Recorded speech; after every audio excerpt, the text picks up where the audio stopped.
मैं इस युद्ध के अहम एस्पेक्ट के बारे में आपको थोड़ा और पर्सपेक्टिव देना चाहता हूं। हमें एयर डिफेंस, ऑपरेशन सिंदूर के एयर डिफेंस की कार्रवाई को एक कॉन्टेक्स्ट में समझने की आवश्यकता है।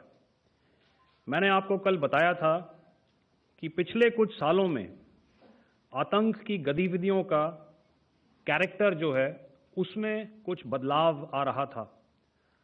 अब हमारी मिलिट्री के साथ साथ मासूम सिविलियंस जो कि अपना बचाव करने में विफल थे, उन पर भी हमले हो रहे थे। 2024 में जम्मू सेक्टर में शिवखोरी मंदिर को जाते हुए यात्री और इस साल अप्रैल में पहलगाम में मासूम पर्यटक इस खतरनाक ट्रेंड के विशेष उदाहरण हैं। पहलगाम तक पाप का ये घड़ा भर चुका था। उसके बाद जो हुआ उसके बारे में हम कल विस्तार में बातचीत कर चुके हैं।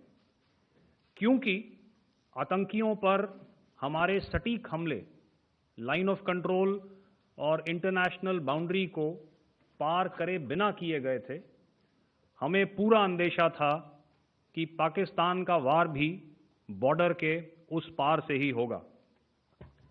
इसलिए हमने अपनी एयर डिफेंस की पूरी तैयारी पहले से ही कर ली थी। हमारी इन्वेंट्री में शामिल counter manned aerial systems, electronic warfare के साधन और एयर डिफेंस वेपन्स का इंडियन एयरफोर्स के इसी प्रकार के सिस्टम्स के साथ एक अनोखा मिश्रण किया गया। इसलिए आपने देखा कि जब जब पाकिस्तान एयरफोर्स ने हमारे एयरफील्ड्स और लॉजिस्टिक इंस्टॉलेशंस में 9 और 10 मई की रात को लगातार हमले किए, वो इस मजबूत एयर डिफेंस ग्रिड के सामने विफल हो गए। आपके सामने इस ग्रिड को एक तरीके से दर्शाया गया है। आप देख रहे हैं कि इंटरनेशनल बाउंड्री से कितनी layers, radars, counter unmanned aerial systems, उसके पीछे शोल्डर फायर्ड वेपन्स, हमारे विंटेज एयर डिफेंस वेपन्स जो कि काफ़ी सालों से हमारी सेना में हैं। एयर मार्शल भारती ने भी उसके बारे में बात करी। और लास्ट में हमारे modern air defence weapon systems. तो कोई मौका नहीं था कि पाकिस्तान एयरफोर्स ये मल्टी टियर डिफेंस को पार करके पीछे हमारी एयरफील्ड्स या लॉजिस्टिक इंस्टॉलेशंस को टारगेट कर पाए।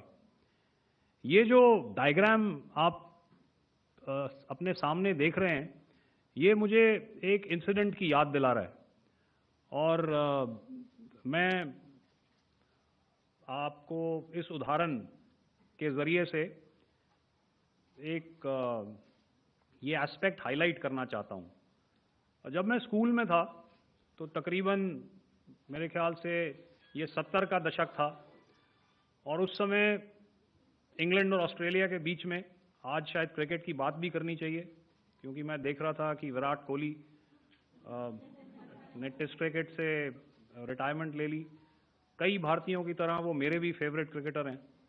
तो 70 के दशक में ऑस्ट्रेलिया और इंग्लैंड की फेमस एशेज सीरीज चल रही थी और उस समय ऑस्ट्रेलिया के दो बहुत तेज गेंदबाज जो कि क्रिकेट हिस्ट्री में बड़ा उनका नाम है, जेफ थॉमसन और डेनिस लिली, उन्होंने अंग्रेजी बैट्समैन और उनकी बैटिंग लाइनअप को तहस नहस कर दिया था। और ऑस्ट्रेलियंस ने उस समय एक कहावत निकाली थी, that from ashes to ashes and from dust to dust, if Thommo don't get here then Lillee surely must. और अगर आप इस लेयर को देखें तो आप समझ जाएंगे कि मैं आपको क्या बताने की कोशिश कर रहा हूं।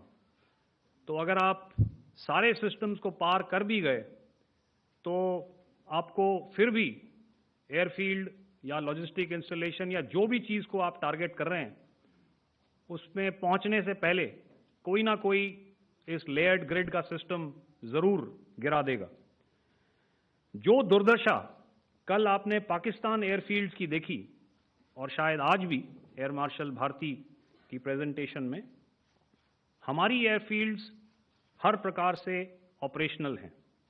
यही नहीं, पाकिस्तान के ड्रोन्स और वेपनाइज्ड यूएवीज से की गई हमलावर कोशिशें भी इस ग्रिड के कारण नाकाम हुई और जो बचे कुचे ड्रोन्स थे उन्हें हमारे शोल्डर फायर्ड हथियारों से मार गिराया गया।